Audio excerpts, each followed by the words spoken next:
Right, good morning everybody and welcome to this quick startup video for the F-18. And it's a lovely day here at Kutasai airfield in the Caucasus in Georgia. So what we're going to be doing now is a quick setup and a quick start procedure. Now this isn't the official start procedure that's laid down in the manual. This is the one I use for all my flights and missions. And it's similar to the ones that I've used in the past in real aircraft when I've been flying things like the gliders I used to fly in the Air Force, etc. So I tried to follow that level of procedure to get what I want done. The actual real startup is extremely more thorough than even what I do, but we try to keep it professional and do a good job on it. Okay, here we go. So, hook to set up. First thing is we need some power, so we'll switch on the power. So, here we go. Power is on, and we can see there. We then switch on the APU.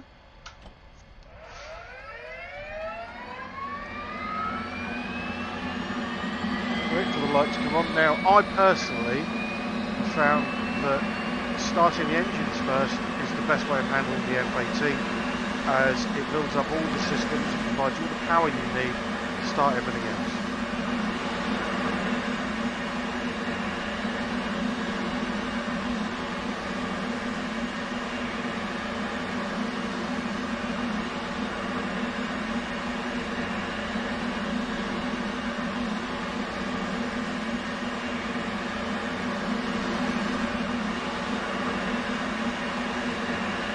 Okay, moving on from there then, we've got the APU up and the APU lights come on.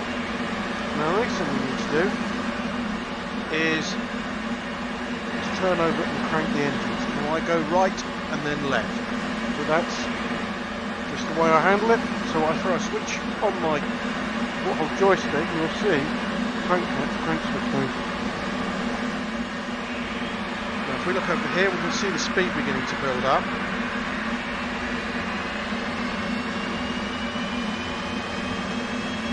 It's about 25. We'll come down to the right hand engine. Now I'm doing this with my joystick throttle, and I'll take it through the indent, thus, like that, and you immediately see the engine temperature begin to rise rapidly. You hear it, the engine starts to go.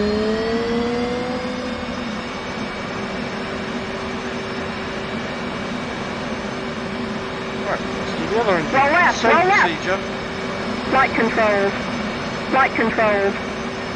Right, you can hear there, the system's beginning to wake up on the aircraft because it's got proper power and hydraulics. It's going to drift over these self-tests.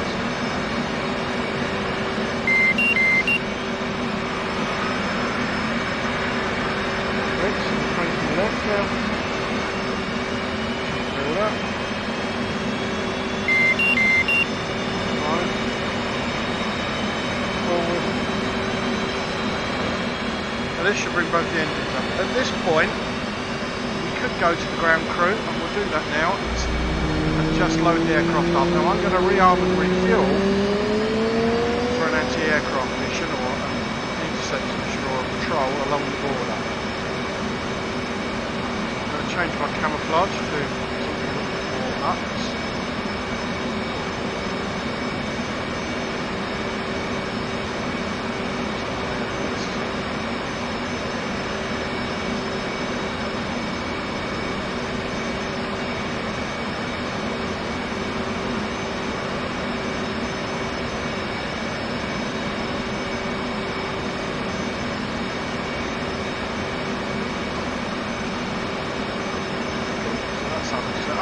Request rearming. Let me stick stuff on the vehicle now. Copy. As we go along. Right, next thing's next. A left to right change. Oxygen on. Good idea. Put the oxygen on when you climb. Good idea to set the climb on free. Okay, that's the next thing I do. You heard there the APU automatically switching itself off. Next thing I'm going to do on the right hand side is on my ejector seat, close the cap. Arming complete. Cool, there we go. So we're now nicely ensconced. Now, starting on the right hand side, switch the radar to operational, INS to ground. And I also then begin setting up all my lights, etc. for the cockpit. Makes it a lot easier to read. I love floodlighting in my cockpit with everything switched on.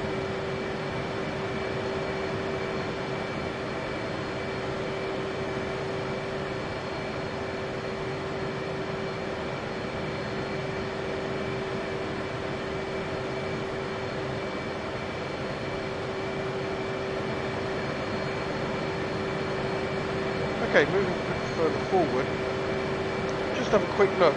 If we were doing a full start-up with everything, we'd be looking at the bleed air, etc, etc. We don't need to bother with that because we've not gone through a full test of all the different systems. Like I said, this is a shortened, cut-down start-up that I use for all the sorties that we do. Now,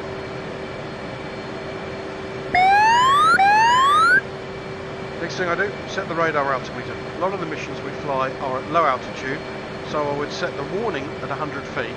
The reason is, yep, and I've been there, suddenly having aircraft as you're flying along, suddenly find yourself at less than 100 feet. If you so much as sneeze, you'll slam into the floor. So having that audio warning that you've just dipped below 100 is enough to get you to pull that gently back up on the stick and give you that extra warning. For the purposes of what we're doing today, I am going to set it to 500 feet when I finally come into land. Okay. We're going to be doing a high altitude flight. Next, looking up here, we have the dive climb. These are basically the auxiliary backup instruments, but you have dive climb, accelerometer, the electronic warfare system, RWR, and standby. God, you can tell I've got a cold. Right.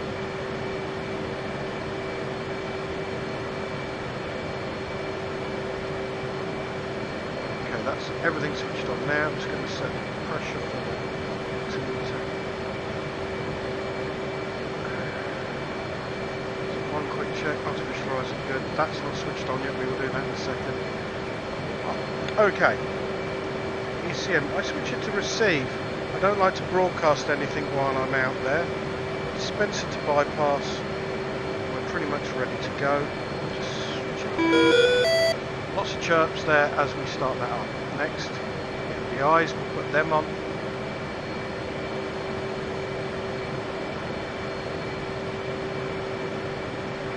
Okay.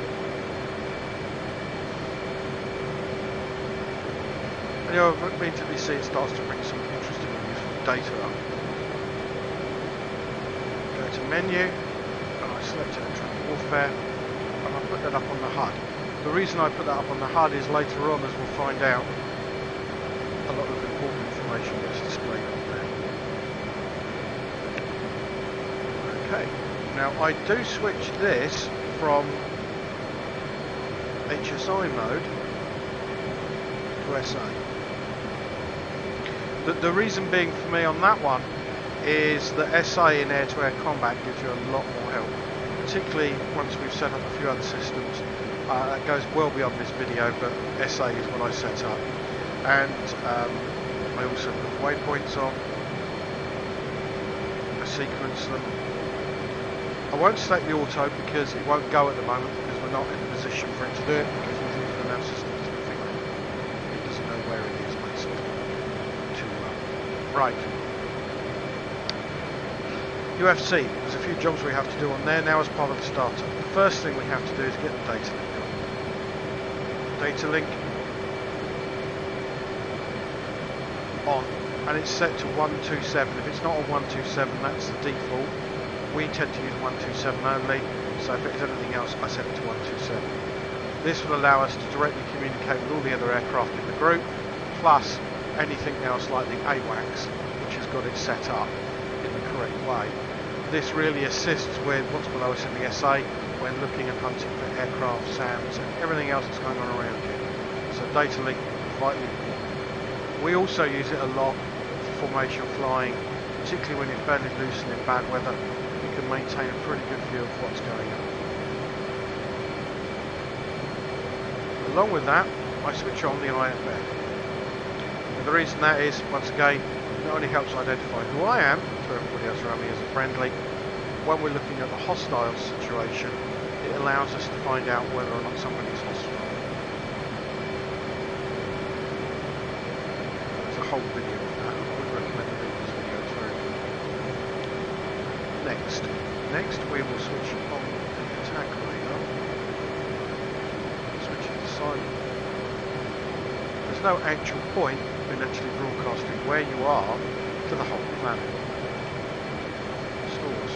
Right, just going to check my stores. Look, they're good. Yep, they are looking very good indeed. Well, we've got 9Ms and 9Xs.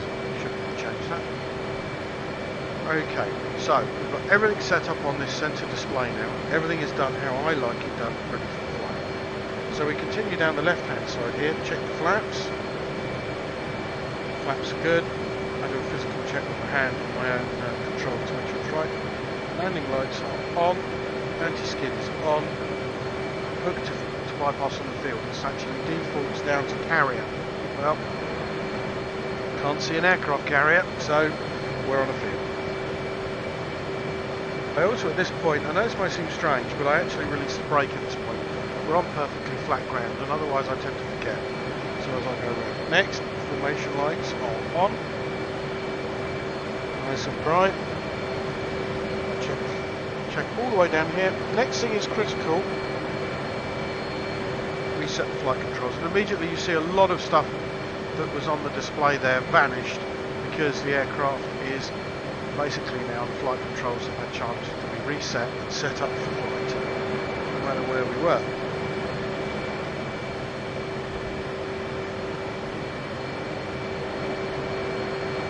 Last, and most certainly not least, is this little button here. Now this little button on the top, all around it, sets the aircraft's takeoff trim. Now the aircraft's takeoff trim configures basically the elevator to keep the nose up as you're hurtling down the runway, so it's extremely important to have that switched on. Quick check of the oxygen switch, that's good. So in my opinion, I think we're nearly ready to go. One last thing. Switch that to navigate. That gives us a chance to go. So now we're ready to go. And just to show that all is well, quick visual inspection of the outside. Isn't that